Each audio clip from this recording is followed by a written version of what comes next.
Летние каникулы и первая линейка позади. Впереди новые знания. Однако учебный год начинается в непростых условиях. Несмотря на то, что массовых мероприятий не будет, вопрос эпидемической безопасности детей все равно на первом месте. Вот сейчас я маску немножко сняла, потому что есть такое требование социальной дистанции.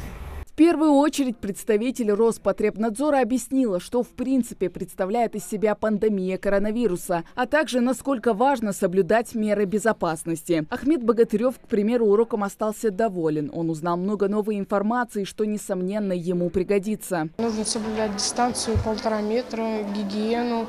То есть это все необходимо, чтобы не заразиться коронавирусной инфекцией. Я узнала о мерах предосторожности, то, что надо соблюдать гигиену, определенную дистанцию и то, что надо беречь не только себя, но и людей, окружающих тебя.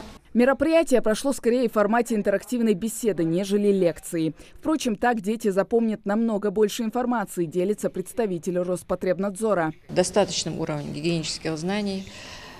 Сегодня мы говорили немножко об истории эпидемии, говорили о путях распространения эпидемического процесса.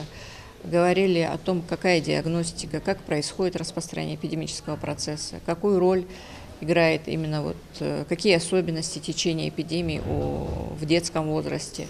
Мы говорили сегодня не только о новой коронавирусной инфекции, но и о надвигающейся эпидемии по гриппу. Акция «Урок здоровья» проходит по всей стране. Целью является рассказать о профилактике COVID-19, чтобы дети не испытывали эмоциональные нагрузки из-за новых правил. За каждым классом закреплено учебное помещение. Сидят ученики по одному в шахматном порядке. Помимо этого, Роспотребнадзор рекомендует изменить расписание занятий. К примеру, время начала первого урока для разных классов должно различаться, чтобы максимально разобщить группы учащихся. Также во всех школах введены существенные ограничения. Помимо запрета на проведение массовых мероприятий действует запрет на проведение родительских собраний. В целях защиты детей в каждом учебном заведении предусмотрена еще и термометрия. Если заболевший будет выявлен утром, когда дети, педагоги и иные работники приходят в школу, то в первую очередь данный человек будет изолирован от остальных участников процесса, образовательного процесса в отдельное специально отведенное помещение.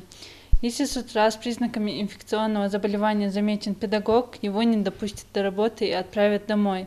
Если ученику, учителю, сотруднику пищеблока или же техническому персоналу будет поставлен диагноз COVID-19, данная информация поступит в школу из медицинского учреждения. А после обнаружения заболевшего в школах будет проведена заключительная дезинфекция. Хава Газикова, Адам Далаков, Новости 24.